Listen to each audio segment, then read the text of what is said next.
Wee woo, Split and Pearl are back, everyone. So what we're going to be doing over the next couple days is taking a look at what the Split and Pearl meta might look like now that they're back. Today we're going to focus on Split because it's the easier of the two. Of course, it wasn't that long ago that Split was in the map pool and it was played in this past VCT season, but things have changed since then, and I suspect that things will change if we were to play a game of Split in Pro Play right now. So let's take a look at what the pick rate was like on Split. So this is all of the agents, and their pick rates on Split here, going up towards 100%. And of course, you can imagine some of the agents like Raze, Omen, Viper, Sky, were up there in terms of the pick rate. And that largely comes from the fact that the main comp that was played on Split this past season was what I'm going to call the Sentinels comp, which was Omen, Raze, Sky, Viper, and Cypher. And that was the kind of main meta comp on the map that a lot of teams played, and therefore those agents, of course,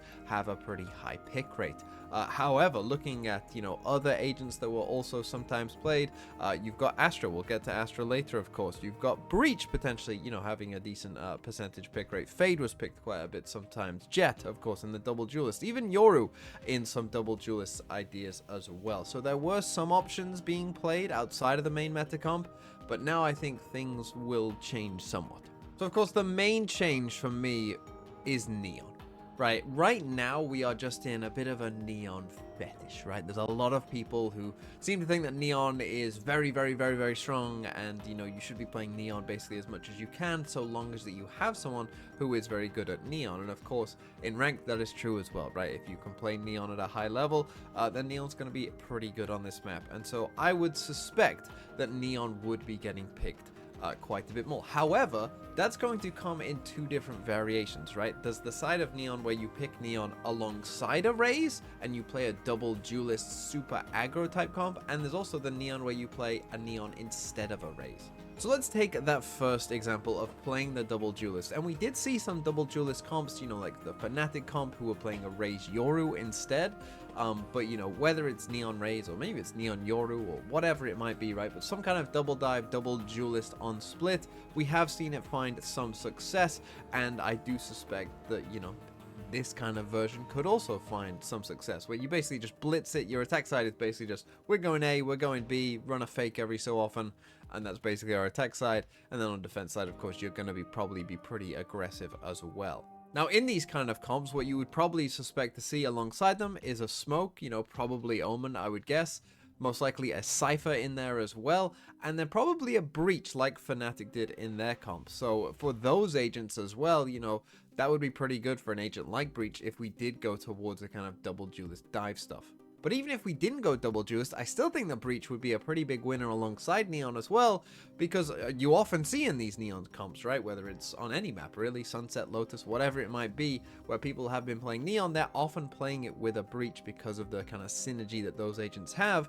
And so even if it was a Neon replacing a Raze as well, you'd probably end up in some kind of double initiator Neon comp, similar to what the Sunset meta is somewhat like, right, where it might be maybe not Sova this time, of course, like it is on Sunset, but maybe Breach Fade, maybe Breach Gecko even, potentially, right? Maybe even a KO, who knows? And that would be bad on the opposite side of the coin for agents like Viper, and for agents like Sky as well, because Sky in that kind of meta comp, is fulfilling that role of the solo initiator, still giving you the information, still giving you some flashes with a double controller comp, very 2023 style stuff.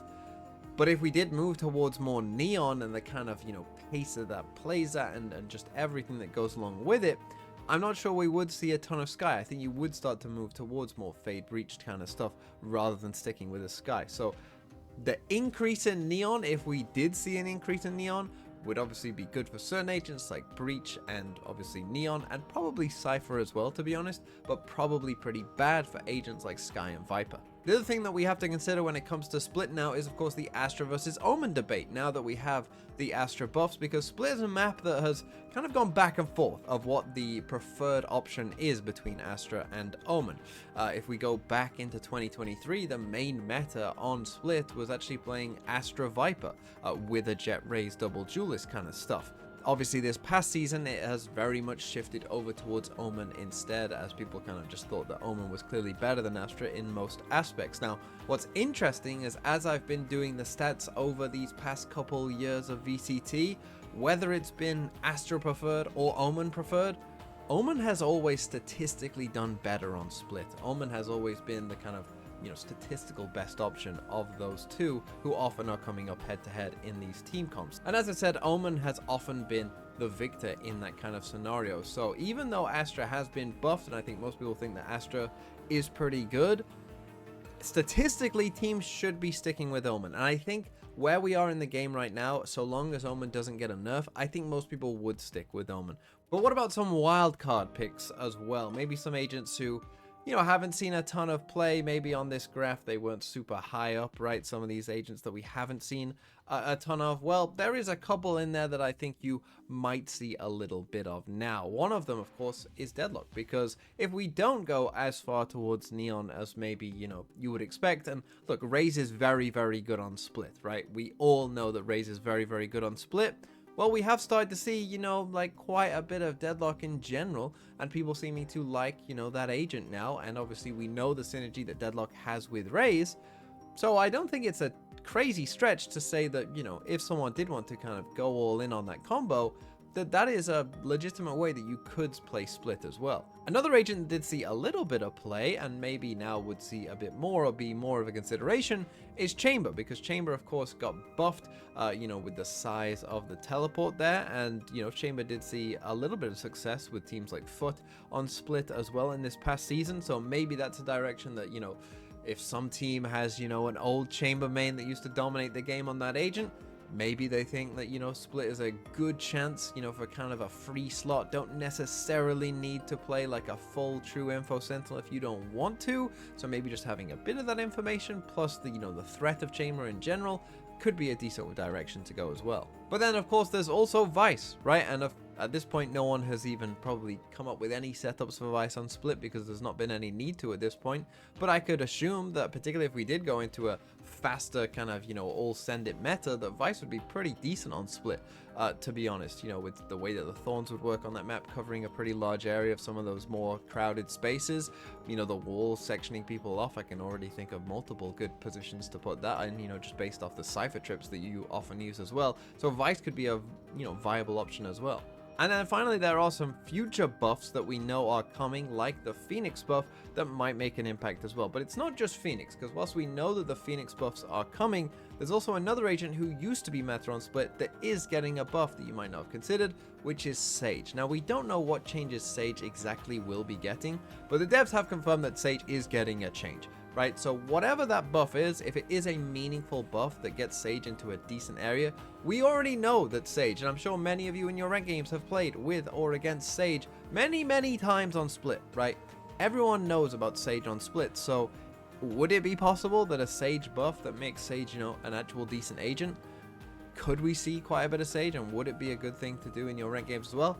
Yeah, possibly. So as we move forward, by the time we get to kind of the start of next year, it wouldn't shock me if, if Sage is in a decent position, that you would also see some Sage on this map. And so hopefully with just how many kind of different agents I've been throwing out there, you kind of get the idea that split, as it always kind of historically has been, quite an open map in terms of things that you can actually play.